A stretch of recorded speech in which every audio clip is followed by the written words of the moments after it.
Meu nome é Luana Pinotti e sou aluna da graduação de Odontologia na Universidade Federal do Espírito Santo. Na aula de hoje, iremos conversar sobre os principais pontos craniométricos utilizados na odontologia. Vamos começar?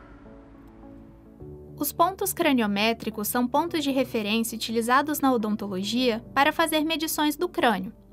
Contudo, esses mesmos pontos, quando identificados em exames de imagem, são denominados pontos cefalométricos. Para exemplificar, nessa imagem da direita de um crânio seco, podemos identificar em vermelho o ponto craniométrico denominado násio. Já na imagem da esquerda, temos esse mesmo ponto, o násio. Porém, agora, ele se trata de um ponto cefalométrico, pois está sendo identificado em uma radiografia. Em geral, nas análises cefalométricas, esses pontos são representados por abreviaturas, que geralmente correspondem à primeira letra ou às letras iniciais do nome do ponto. Mas fique atento, pois o mesmo ponto pode apresentar abreviações diferentes. Alguns pontos, inclusive, nem possuem um nome específico, sendo simplesmente representados por uma letra, como veremos ao longo do vídeo. Esses pontos podem ser ímpares, quando localizados sobre a linha mediana, ou pares, quando localizados lateralmente à linha mediana. Agora, vamos identificar os principais pontos craniométricos e cefalométricos utilizados na odontologia. Veremos esses pontos tanto no crânio individualizado quanto em exames de imagem. Começaremos pelos pontos ímpares. Mentoniano é o ponto mais inferior da mandíbula, localizado sobre a linha mediana.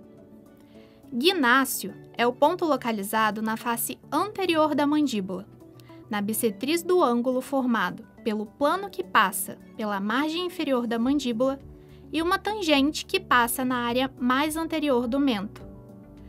Já o pogônio é o ponto mais proeminente da protuberância mentual. O ponto B é o ponto mais profundo da face vestibular do processo alveolar inferior. Em teoria, ele fica na região de junção do processo alveolar com a parte basilar da mandíbula. O infradentário, também chamado de interdentário inferior ou incisivo inferior, é o ponto localizado na extremidade mais superior e anterior da face vestibular da mandíbula, na margem superior do processo alveolar inferior, entre os incisivos centrais e inferiores. Em algumas imagens, optei por mostrar o crânio em uma vista que facilite a identificação para você. Contudo, como nas cefalometrias utilizamos quase que exclusivamente a tomada radiográfica lateral da cabeça, continuaremos sempre a identificar os pontos cefalométricos nessa vista. O próstio é semelhante ao ponto infradentário, só que agora na maxila. Ele está localizado na extremidade antero-inferior da sutura intermaxilar, entre os incisivos centrais superiores. Ele também é denominado de incisivo superior ou supradentário. O ponto A é o ponto mais profundo da face vestibular do processo alveolar superior. O ponto nasoespinhal ou espinha nasal anterior é o ponto mais inferior da abertura piriforme na base da espinha nasal anterior. Esse ponto é denominado por alguns autores como subnasal. Násio é o ponto de encontro entre as suturas internasal e frontonasal. Ele coincide com a raiz do nariz. A glabela é o ponto de maior convexidade da face anterior do osso frontal, normalmente entre os arcos superciliares. O vértex ou vértice é o ponto mais alto do crânio, estando o crânio orientado no plano órbito-meático. Ele pode estar situado anteriormente, posteriormente ou até mesmo coincidir com o bregma. Lambda é o ponto de encontro entre as suturas sagital e lambidoide. O pistocrânio é o ponto mais posterior do crânio, facilmente identificado nos exames de imagem. Ele também é denominado de metalâmbida. O íneo está localizado na região de transição da face posterior do crânio com a base do crânio. Ele é o ponto mais proeminente da protuberância occipital externa. O básio está localizado na margem anterior do forame magno. Ele é o ponto mais anterior dessa margem.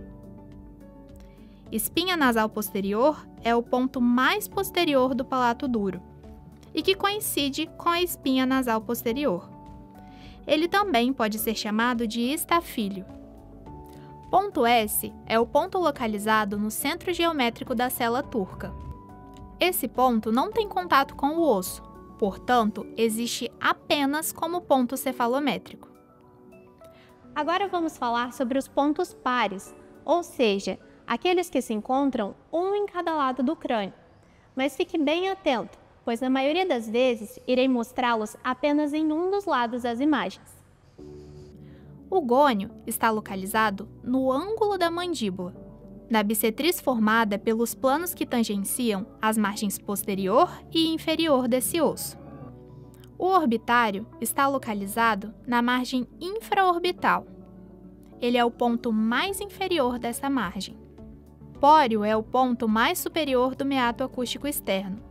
No crânio, ele é facilmente visível, mas no exame radiográfico, sua localização é mais difícil, devido à sobreposição de estruturas da parte petrosa do osso temporal. Éureo é o ponto mais lateral do neurocrânio. Ele pode estar localizado na escama do temporal, como vemos no crânio isolado, ou no parietal, como vemos no exame radiográfico. Vimos até agora os principais pontos craniométricos e cefalométricos utilizados na odontologia. Os pontos craniométricos não fazem muito parte da prática do cirurgião dentista. Eles são mais utilizados em estudos antropológicos e na odontologia forense. Porém, aprender a identificá-los primeiro no crânio facilita muito o aprendizado e a sua identificação posterior nos exames de imagem, porque a cefalometria, essa sim faz muito parte da prática odontológica, seja para determinar o desenvolvimento da face, do crânio, ou ainda analisar a posição dos dentes e as suas relações com as bases ósseas, guiando assim o diagnóstico, planejamento e avaliação de resultados pós-tratamentos.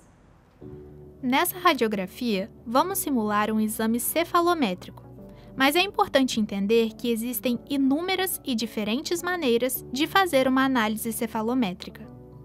Aqui, faremos de uma maneira bem genérica, apenas para exemplificar a importância de conhecer esses pontos. Primeiro, são traçadas as principais referências anatômicas, como a cela turca, a base do crânio, o meato acústico externo, a mandíbula, a fissura pitérigo-maxilar, a órbita e o palato, além de alguns dentes e do perfil mole do paciente. Depois são marcados os pontos cefalométricos, que serão unidos por traços, formando linhas, planos e ângulos, e cuja medida será dimensionada.